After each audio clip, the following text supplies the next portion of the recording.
Kapag sinabi natin congratulation, so pagbati, no? Halimbawa, nagtagumpay, binabati kita sa iyong tagumpay. Kung pagtatapos man sa pag-aaral, sinasabi natin, binabati kita sa iyong pagtatapos.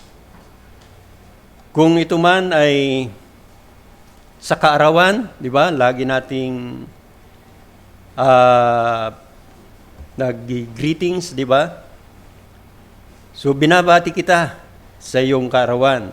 Kung ito naman ay kasal, binabati kita sa iyong kasal. At kung ito naman ay anibersaryo, sabihin natin, binabati namin kayo sa inyong masayang anibersaryo. No? So, ang lahat pong ito, kapag tayo ay nakakarinig ng pagbating ito, isa sa nakikita ko, yung lumalakas yung loob nung binabati. No? So, mga nagpapalakas na pagbati ang mga ganitong pagbati. Kaya ko po yan nasabi dahil ito po ang ating pag-uusapan na kapagpapalakas na pagbati ng Apostol Pablo.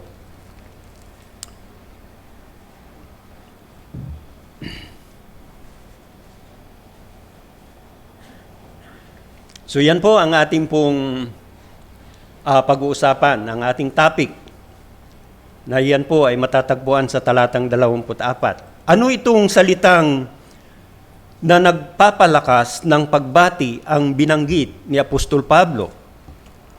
So, sa mga Bible po ninyo, ay dyan po tayo kukuha ng ating pong mga ipapaliwanag. Talatang 24, sabi niya, ang biyaya naway sumakanilang lahat na mayroong pag-ibig na di kumukupas sa ating Panginoong Hesukristo. Sa ibang salin, sa bandang huli, ang sabi, sumainyong lahat na umiibig ng walang maliw sa ating Panginoong Hesukristo.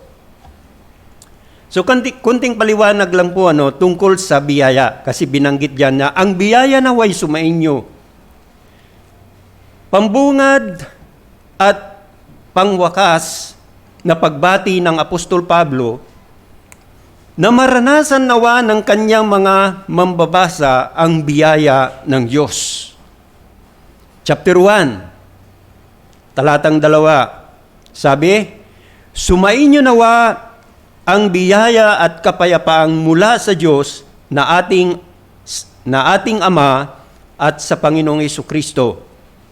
Chapter 6 ng huling binasa natin, 24, ang biyaya naway sumakanilang lahat. So ang biyaya ng Diyos ay ang habag at pagmamahal na ipinagkakalob niya sa tao ng walang bayad o walang kapalit. Hindi karapat-dapat ang tao sa biyaya ng Diyos at di makukuha ito anuman ang gawin niyang kabutihan.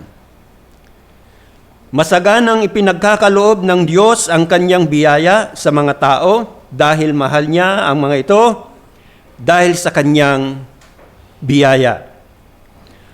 Alam natin na biyaya lang ng Diyos kung bakit tayo'y umiibig sa ating Panginoong Hesukristo dahil Siya ang unang umibig sa atin. Unang Juan, Kabanata 4, talatang 19, tayo'y umiibig sapagkat Siya ang unang umiibig sa atin. Ang mga di pa nakakaranas ng kanyang pag-ibig at biyaya ng Diyos ay di pa makaiibig sa Panginoong Hesukristo. Sino mang nakaranas na ng biyaya ng Diyos ay nagmamahal din sa kanyang anak na si Hesukristo. Dahil umabot sa atin ang biyaya ng Diyos sa pamamagitan niya, kaya mamahalin natin ang Panginoong Hesukristo. Ang tanong, paano ito makikita sa buhay?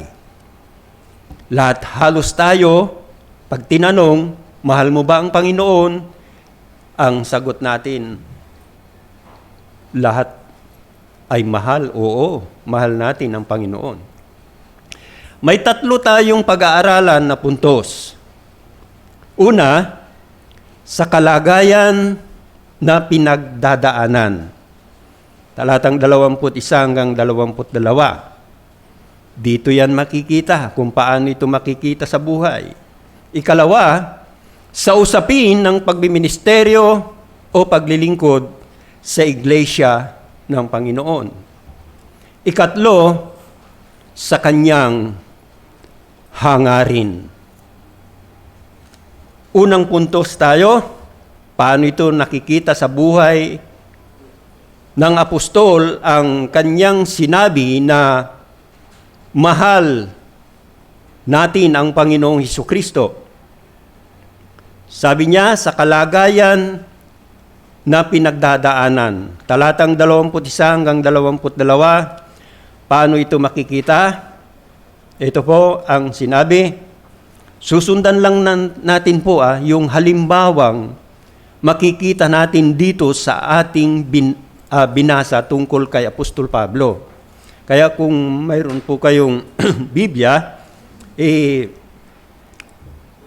kayo po ay tumutok sa ating Biblia. At kung wala po kayong dalang Biblia, mayroon pong mahihiram po doon sa likod na Biblia. Siya mismo ang nagsabi, ang biyaya naway sumakanilang lahat na mayroong pag-ibig na di kumukupas sa ating Panginoong Hesukristo. Alamin muna natin, sino-sino silang tinutukoy ng Apostol Pablo na umiibig sa ating Panginoong Hesukristo. Talatang 24. Punta muna tayo. Doon sa talatang 24 na sinabi niya. Pero pumunta muna tayo sa chapter 1, verse 1 ng Efeso. Sabi, sa mga banal na nasa Efeso, sa bagong tipan, madalas na tawaging mga banal ang mga mananampalataya kay Kristo.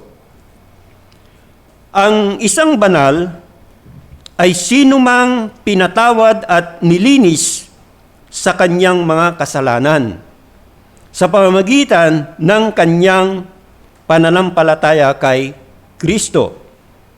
Makikita po yan, Roma 1:7. Binabanggit yan, kayong mga banal. Pilipos 1:1. Pilipos 4:22. Colosas 1:2. Ibig sabihin, sila nakabilang sa iglesia. Chapter 1 ng verse 1 ng Efeso.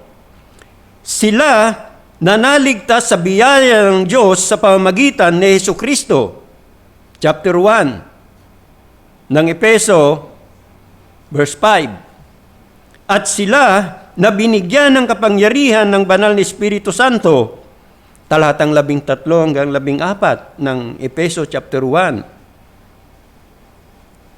At si Pablo, apostol ni Kristo Jesus sa pamamagitan ng kalooban ng Diyos. Chapter 1, verse 1 ng Efeso. Galatia chapter 1, verse 1. Sinabi rin, hindi mula sa mga tao o sa pamamagitan man ng tao, kundi sa pamamagitan ni Hesukristo at ng Diyos Ama na muling bumuhay sa Kanya mula sa mga patay. Ito na yung ating unang puntos kung paano makikita sa buhay sa kalagayan na pinagdadaanan. Talatang 21. Mapapansin natin ang mga salitang ganito. At upang malaman din ninyo ang mga bagay tungkol sa akin at ang aking kalagayan. Si Tikiko ang siyang magsasalaysay o magbabalita sa inyo ng lahat ng mga bagay. Si Tychicus ay isa sa mga kasamahan ni Pablo na naging kaagapay niya habang siya'y nakabilanggo sa Roma. Siya ang nagdala ng mga liham ni Pablo sa mga Epeso sa Colosas. So talatang 22 doon sa Epeso na binasa natin, chapter 6. Isinusugo ko siya sa inyo para sa bagay na ito upang malaman ninyo ang mga bagay tungkol sa akin. Mapansin nyo yung mga salita? Upang malaman ninyo ang mga bagay tungkol sa amin. May pinagdadaanan si Pablo. Ano bang kalagayan ni Pablo? Chapter 3, verse 1, tingnan natin. Chapter 4, verse 1. Chapter 6, verse 20. Nakakulong siya. Hindi lang basta nakakulong noon ang mga nakukulong sa panahon nila. Ang nakakulong ay nakakadena pa. Talagang walang kawala. Sa Aklat ng Mga Gawa, Kabanata 16, talatang 24, sinabi, nang kanyang matanggap ang utos na ito, nung matanggap nung gwardiya, kanyang ipinasok sila sa kaloob-looban ng bilangguan at ikinabit ang kanilang mga paa sa mga panggapos o nakakadena sila. Kaya sabi ko nga, hindi basta-basta ang nakukulong noon. Si Pablo ay hinirang na maging apostol, hindi ayon sa kagustuhan ng tao, kundi ayon sa kalooban ng Diyos, gaya po ng nabasa na sinabi ko natin kanina, Efeso 1, chapter 1, verse 1, Galatia 1, chapter 1, verse 1. Kaya sa pag-aaral natin sa sulat na ito, maiisip natin na ang Diyos mismo ang nagsasalita sa atin sa pamamagitan ng kanyang apostol. Maliwanag po na hindi tao po yung sinasabi diyan sa Galatia chapter 1 verse 1, Efeso chapter 1 verse 1. Ang Biblia ay ang salita mismo ng Diyos at nagsalita siya sa atin sa pamamagitan ng bawat talata. Kaya sa lahat ng nagmamahal sa ating Panginoong Hesukristo, asahan na mayroong mga dadaanan na iba't ibang pagsubok, pag-uusig, iba pa sa kapahintulutan pa rin ng Panginoon.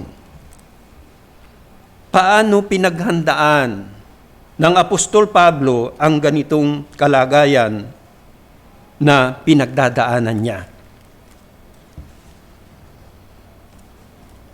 Sabi rito,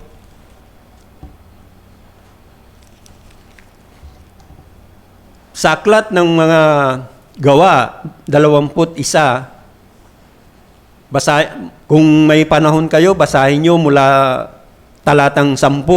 Basahin ko po yung talatang 13. Kaya't sumagot si Pablo, Anong ginagawa ninyo? Nag-iiyakan kayo at dinudurog ang aking puso. Pansinin, handa ako na hindi lamang gapusin, kundi mamatay rin naman sa Jerusalem dahil sa pangalan ng Panginoong Hesukristo. Iyan ang pag-ibig na walang maliw o pag-ibig na di kumukupas sa ating Panginoong Hesukristo. Nakahandang itaya ang buhay alang-alang sa Panginoong Hesukristo. Mayroon iba handang itaya ang buhay alang-alang sa trabaho. Gaya ng anong trabaho? Yung stuntman, yung tumatalon sila sa building o sa tulay, itinataya nila yung buhay nila alang-alang sa trabaho. At maraming ganyan na alang-alang sa trabaho, talagang handa silang mamatay. Yung mga mga kasundaluhan, di ba? Handa yan na talagang makipagdigmaan. So paano pinaghandaan? Ano pang makikita sa buhay niya? Pansinin, talatang 21. Sabi, at upang malaman din ninyo, sa panig ni Pablo, ang mga bagay tungkol sa akin. Ibig sabihin, wala siyang itinatago sa sarili. Bukas na aklat ang buhay niya. Alam niyo yung bukas na aklat, ibig sabihin, pag binuksan mo yan, wala yung itinatago. No? Maliban noon, sa panahon namin noon, kapag bagong sahod po kami, nag-iipit kami doon sa libro, yung mga aklat. Hindi halata, di ba, na may nakaipit kami doon. Kaya hanapan kami ni Mrs. Wala, hanggang doon na lang yung sahod ko, mga doon. Pero may nakaipit doon. Anong ibig kong sabihin? Bukas na aklat ang buhay niya. Walang nakaipit na galit, sama ng loob, inis, inggit, o ano paman. Bukas na aklat. Walang itinatagong kasalanan. Kaya, hindi siya nagtatago. Ang leader, kung walang itinatago, hindi takot na makulong. Iyan ang nagmamahal ng tapat sa Panginoong Hesukristo. Hindi takot humarap kahit kanino. Paano kung ipatawag ka na sa Senado? Asan ka? Hindi siya magtatago. Ganyan ang leader na nagmamahal ng tapat sa Panginoong Hesukristo. Hindi siya nakatingin sa pangyayari o sitwasyon o pinagdadaanan. Sinusundan po natin yung halimbawa ni Apostol Pablo po dito. Dahil kung tumingin siya sa sitwasyon niya, maaaring give up na siya o kaya, pero hindi natin nakita dito sa ating binasa. Iyan ang nagmamahal sa Panginoong Hesukristo ng tapat. Kung mayroon man tayong pinagdadaanan, hindi ko po alam, pero napakagandang ipinakita dito sa ating binabasa na halimbawa ni Apostol Pablo. Kay Hesukristo tayo tumingin. Hebreo 12:2. Paano pa makikita sa buhay ni Pablo ang pag-ibig na tapat sa ating Panginoong Hesukristo? Talatang 21. Si Tikiko na mahal nating kapatid, mahal ni Pablo ang Panginoon dahil unang nagmahal sa atin ang Diyos, gaya po ng binasa natin sa 1 John 4, verse 19. Kaya mahal din ang mga kapatid sa pananampalataya. So ano pa ang makikita sa buhay ni Pablo na siyang bumati ng nakapagpapalakas na pagbati? Sabi, sumainyong lahat na nagmamahal ng walang maliw sa ating Panginoong Hesukristo. Kaya sabi ko kanina, kasama si Pablo sa nagmamahal. Ang gamit doon, hindi kumukupas o hindi nagmamaliw. So talatang 21, si Tikiko ang siyang magbabalita o magsasalaysay sa inyo ng lahat ng bagay. Kung mapapansin natin, hindi na siya mismo yung nagsasabi sa kanyang sarili, ito ako, ganito. Hindi. Ibang tao yung magbabalita. Ibig sabihin, maliwanag dito na pinagtitiwalaan ni Pablo ang kakayahan ni Tikiko. Kasi siya yung isinugo, siya yung inuutusan. May tiwala si Pablo sa kakayahan ng iba. May tiwala siya. Yung sa kakayahan niya, ito, may kakayahan na magsalaysay, magbalita, magkwento, no? So anong binabanggit ni Pablo na kakayahan ni Tikiko? Sabi, si Tikiko ang siyang magbabalita o magsasalaysay sa inyo ng lahat ng mga bagay o sa maigsing salita, siya na ang magkwento sa inyo ng lahat ng mga bagay. Kakayahan ni Tikiko magbalita, magkwento. Ang tanong, ano ang ikukwento? Anong ibabalita? Siyempre, good report. Hindi bad report. Talatang 21, si Tikiko na mahal nating kapatid, pansinin, tapat na lingkod ng Panginoon. Kaya yung katangian ni Tikiko kung bakit pinagtiwalaan ni Apostol Pablo, alam niya na tapat na lingkod ng Panginoon. Kaya minsan, wag namang basta-basta din na nagkukwento tayo na kung sino-sino lang din. Baka mamaya, yung naikwento natin, yung tao na pagkwentuhan natin, mabilis din niyang ipasa sa iba. Parang basketball lang, di ba? Pasa. So, ibig sabihin, dahil tapat na lingkod ng Panginoon, yung totoo lang ang i-report. Hindi one-sided report, no? Yung isang side lang ang i-report niya. Kaya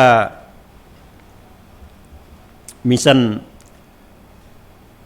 nakarang preaching ko, salamat doon sa nagsabi sa akin na bakit ganun ka mag-preach? Bakit ganun ka mangaral? Di ko alam kung ano yung gusto niyang iparating. Parang ang dating sa akin, hindi niya nagustuhan yung dating ng pangangaral ko. Ano pa ang kakayahan ni Tikiko sa binabanggit ni Pablo? Hindi tayo ganong aalis doon sa binabasa natin. Mayroon lang tayong mga idadagdag, pero hindi tayo ganong aalis. Talatang 22, isinugo ko siya at upang kanyang pasiglahin ang inyong mga puso. Mahalaga sa iglesia ang kakayahan na ito ni Tikiko na nagpapasigla, nagpapalakas ng loob, hindi nagpapahina ng loob. Nakaraan, may mga Tikiko na nagbigay din sa akin ng payo. Minsan kasi dumarating din kasi talaga ang panghina ng loob. Kahit Kristiyano na tayo, may dumarating na ganun. Kaya napakahalaga yung sabihin ng isang katangian ni Tikiko na, Brad, huwag kang malungkot at ang Panginoon ay kasama natin. Malaking malaking magpapalakas yun . Kaya yan ang isa sa kailangan ng iglesia, yung ugali ni Tikiko na nagpapasigla, nagpapalakas ng loob, hindi nagpapahina ng loob.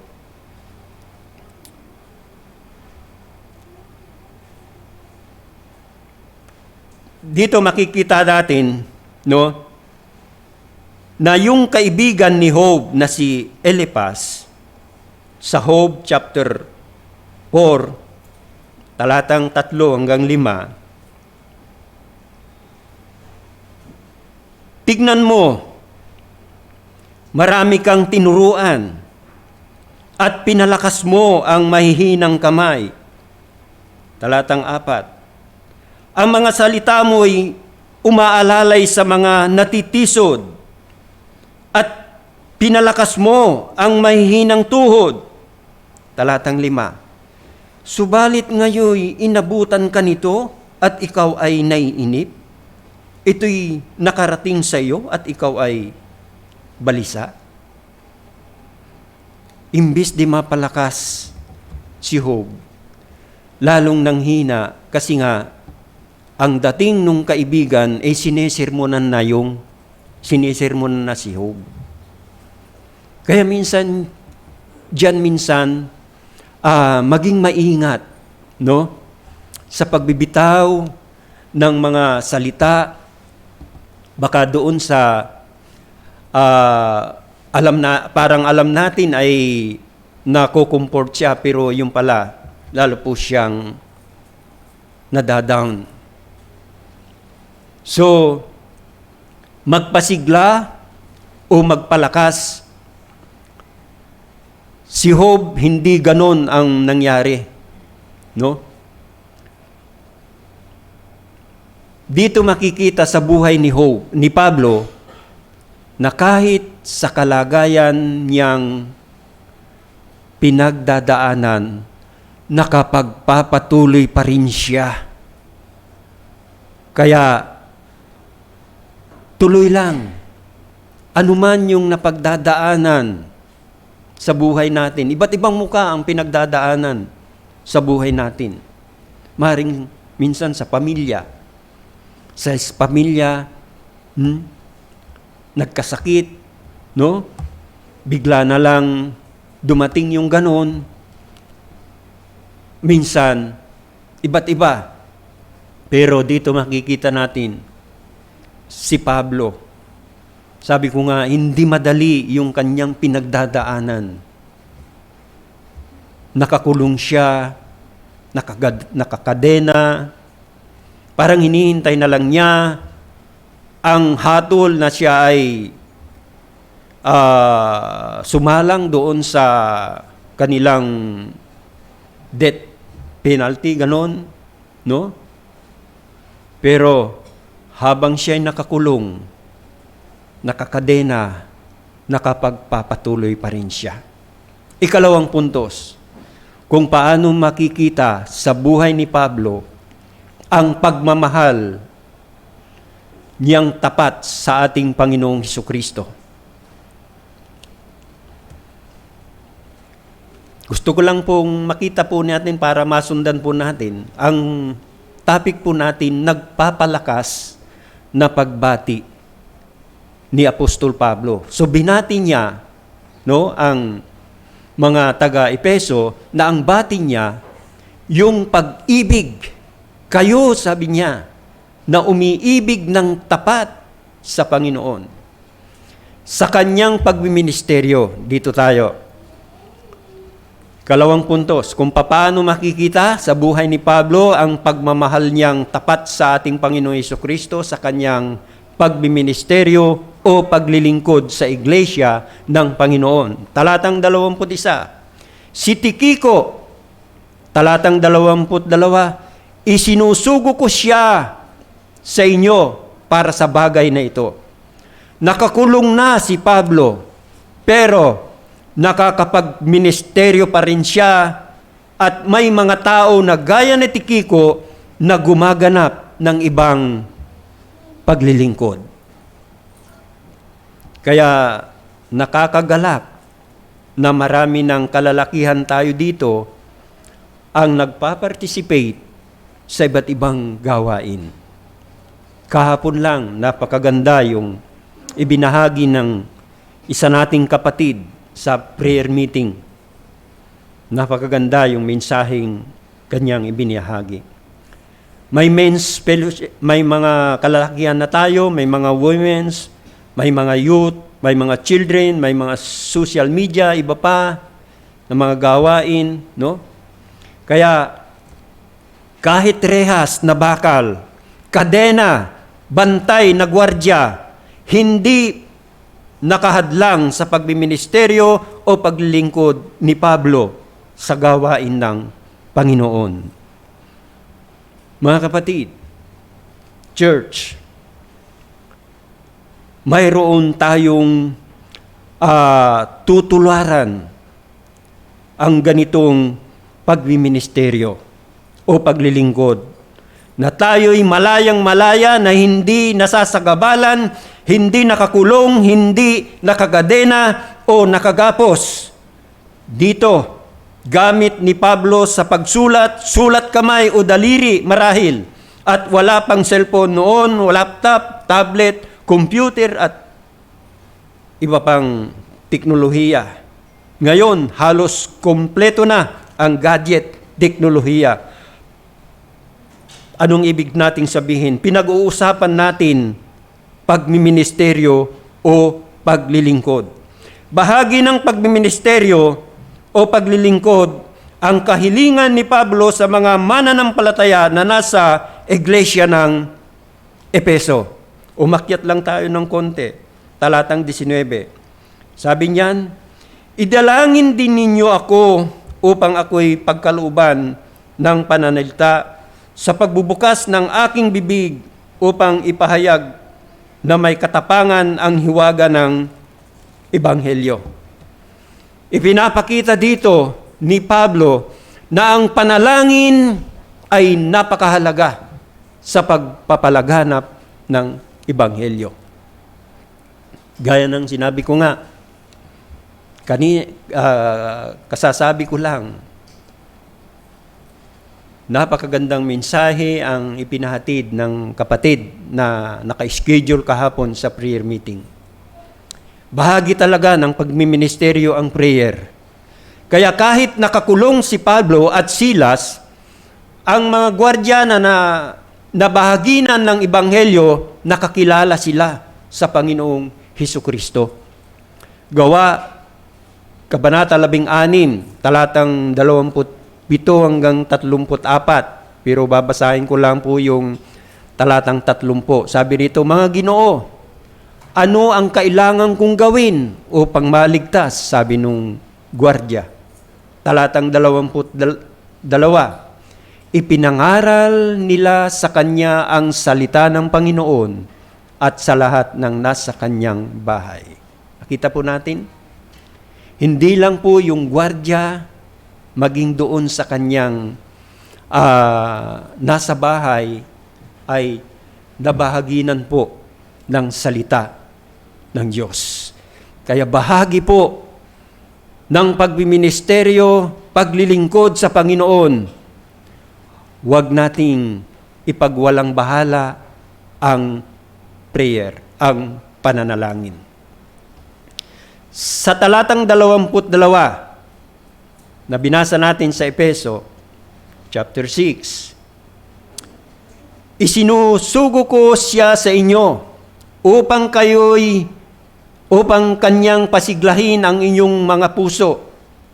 Mahalaga sa pagbiministeryo o sa paglilingkod ang mayroong malasakit sa mga kapatid sa Panginoon. Napakahalaga po yan. Yung mayroon tayong malasakit. Sipin ninyo, isinugo niya si Tikiko na palakasin mo po sila. Maaring na yan nanghihina sila dahil ako ay nakakulong at nakabilanggo. Pero yung malasakit niya, kahit nandun sa loob ng bilangguan, puntahan mo sila. Palakasin mo ang kanilang loob. So, bahagi po sa pagmiministeryo ang may ganoon pong ugali ng mapagmalasakit, magmalasakitan sa isa't isa. Ano pa? Talatang 22, Isinusugo ko siya sa inyo para sa bagay na ito. Bahagi sa pagbiministeryo ang may katuwang, kabalikat o kaagapay. Hindi sinusulo ang gawain, pagbiministeryo o paglilingkod.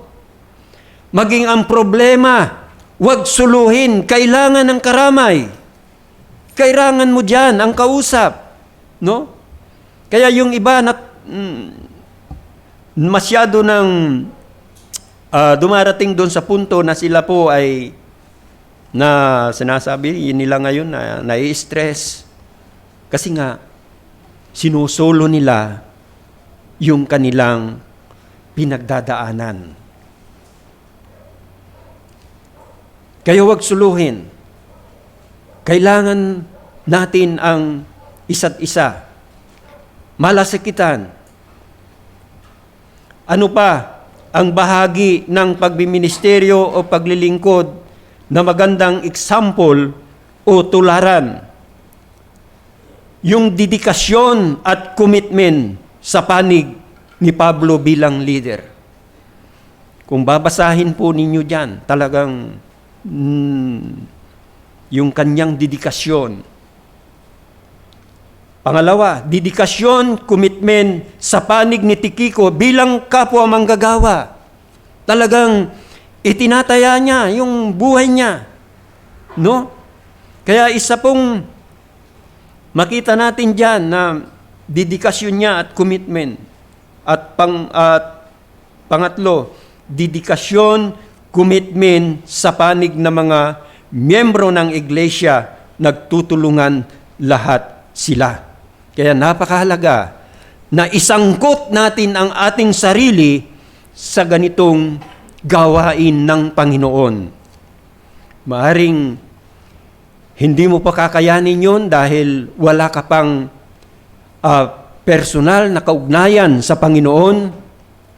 Pero, bakit hindi mo hilingin sa Panginoon na ikaw ay biyayaan at bigyan din ng pangunawa sa kanyang mga salita?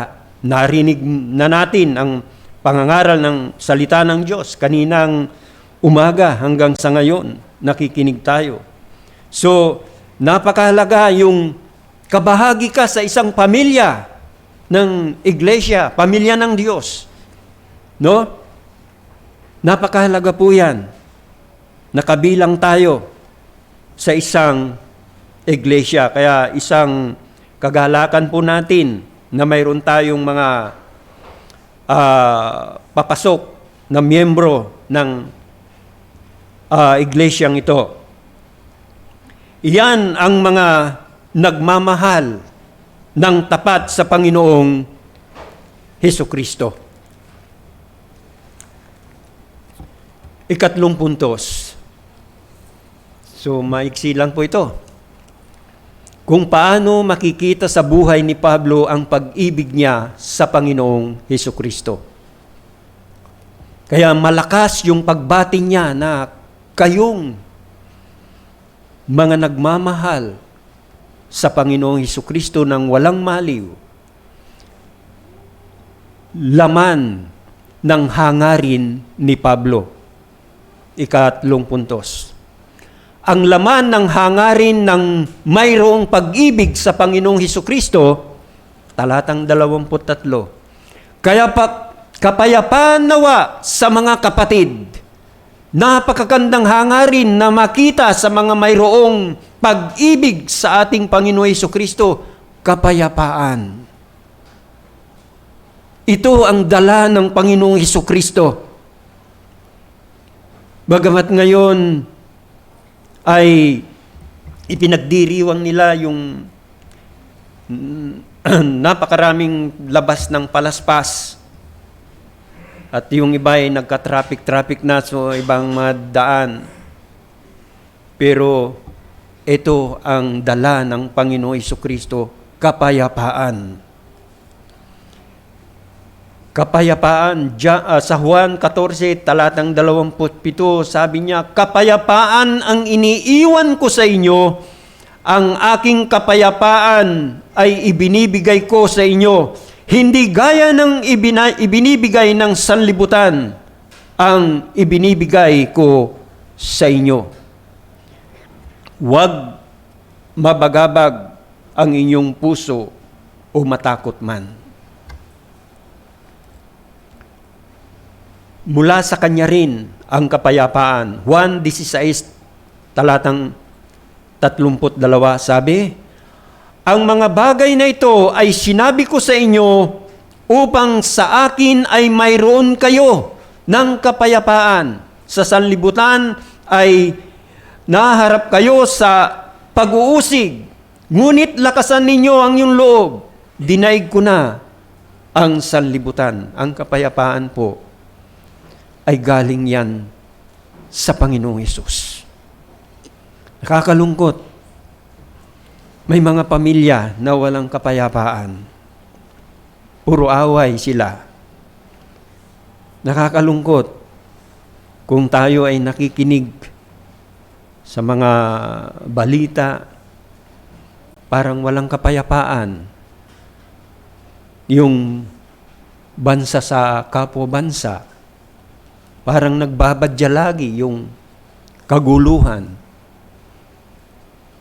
Di ba sa mga ibang bansa, wala silang kapayapaan dahil ang naririnig nila yung sabog ng